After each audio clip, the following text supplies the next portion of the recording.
2024 IPL தொடரில் 45வது போட்டி இன்று குஜராத் டைட்டன்ஸ் மற்றும் பெங்களூர் அணிகளுக்கு இடையில் இடம்பெற்றிருந்தது. இந்த போட்டியில் 9 விக்கெட்டுகளினால் பெங்களூர் ராயல் சேலஞ்சர்ஸ் அணி வெற்றி பெற்றிருக்கின்றது. முதலில் துடுப்படுத்த ஆடியிருந்த குஜராத் டைட்டன்ஸ் அணி சிறப்பாக விளையாடி 200 ஓட்டங்களை பெற்றுக் கொண்டது.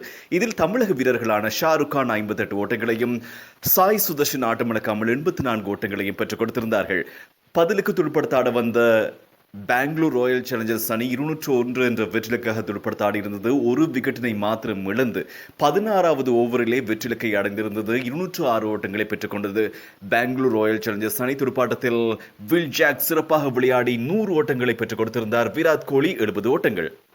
பந்துவீச்சில் தமிழக வீரர் சாய் ஒரு விக்கெட்டினை வீழ்த்தியிருந்தார். எனவே இந்த போட்டியில் சிறப்பான ஒரு வெற்றியை பதிவு செய்திருக்கின்றது பெங்களூர் ராயல் சேலஞ்சர்ஸ் அணி. இந்த தொடரில் பெற்றுக்கொண்ட 3வது வெற்றியாகும். இதற்கிடையில் மற்றொரு போட்டி இன்று சென்னை சேப்பாக்கம் மைதானத்திலே ஆரம்பமாக போகின்றது. இது சென்னை சூப்பர் கிங்ஸ் மற்றும் சன்ரைசர்ஸ் ஹைதராபாத் அணிகளுக்கு இடையிலான போட்டி. இதில் முதலில் துடுப்படுத்த ஆடுவதற்கான சந்தர்ப்பத்தை சென்னை சூப்பர் கிங்ஸ் அணி பெற்றுக் கொண்டிருக்கின்றது.